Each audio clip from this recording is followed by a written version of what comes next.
Be ready. 15 seconds.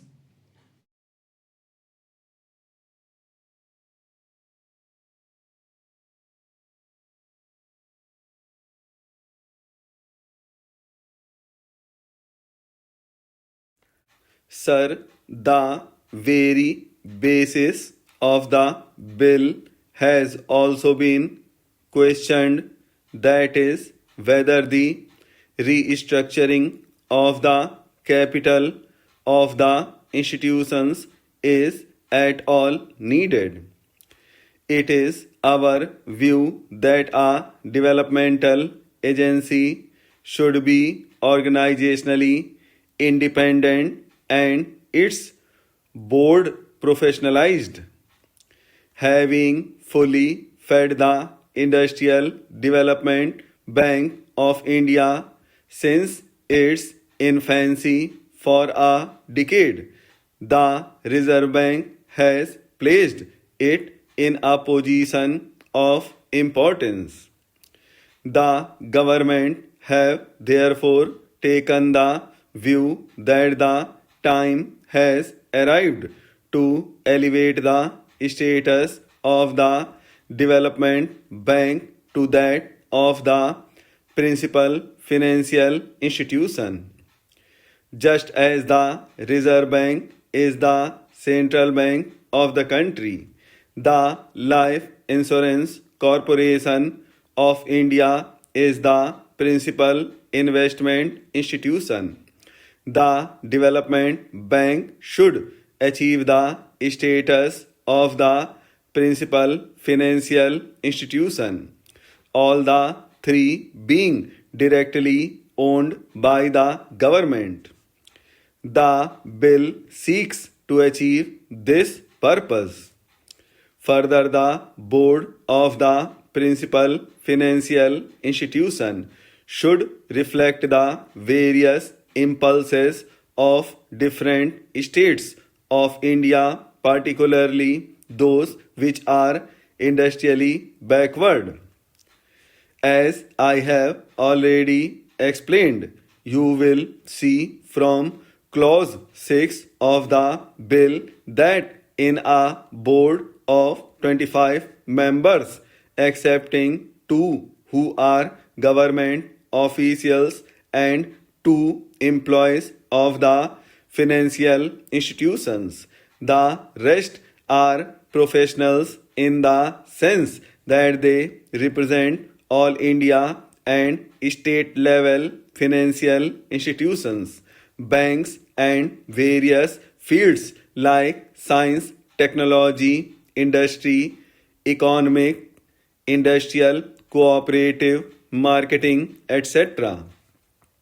The Reserve Bank, as the central bank of the country, will be represented at the level of a deputy governor on the board and on the executive committee of the development bank.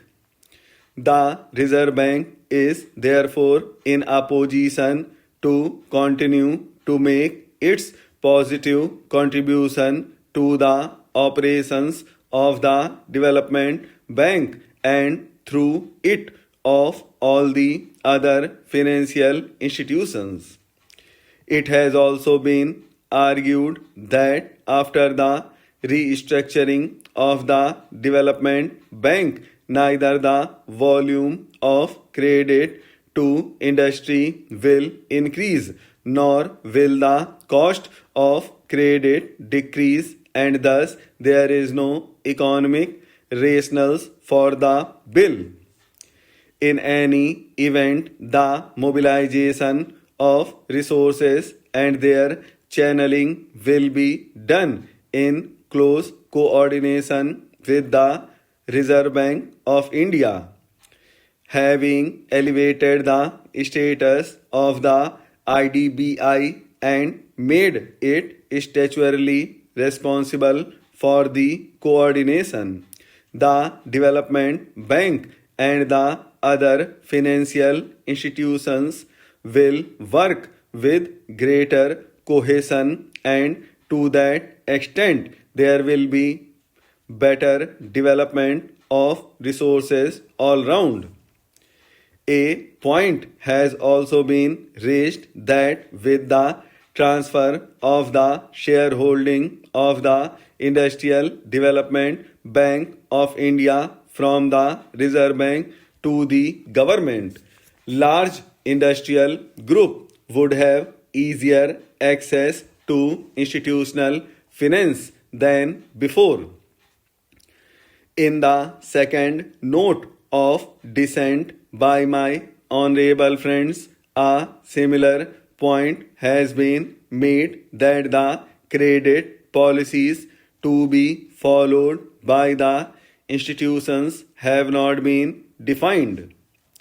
The policy of financing industrially, including small scale industry, cooperatives, etc., and the large industrial groups is determined by government.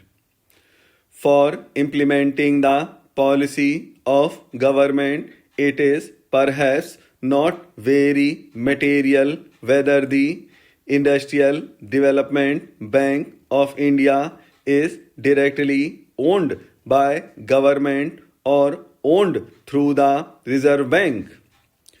Parliament has therefore the opportunity to oversee the policy being followed by the Development Bank and the other institutions in financing industry in general and the larger industrial groups in particular. The honorable members have in their minute of dissent referred to the position that the employees' representatives will not be elected on the board but will be selected in a manner prescribed by government. They have referred to the practice prevailing in regard to the appointment of directors on the boards of the nationalized banks. I may inform the House that in the case of the nationalized banks, the scheme framed under the Banking Nationalization Act does not provide as such for a direct election by workmen of their representatives on the boards of the banks, and a representative is chosen out of a panel of 3 names suggested by the Federation, which on verification by the Central Labour Commissioner has the largest number of workmen as members. A more or less similar procedure will be drawn up in this case also for selection of the employees' representatives. I now take this opportunity of paying a tribute to the services rendered by the Reserve Bank of India in feeding the Industrial Development Bank of India from its infancy and having brought it up to its present status so that it could take up the leadership of the other financial institutions independently. As I have already stated earlier, the Industrial Development Bank of India will continue to be as much a concern of the Reserve Bank as of the government in the new setup as well. I have every hope that the Development Bank as the principal financial institutions in the field of industrial finance with its enlarged role should be able to play an effective part in the balanced industrial development of the country in accordance with national priority and aspirations.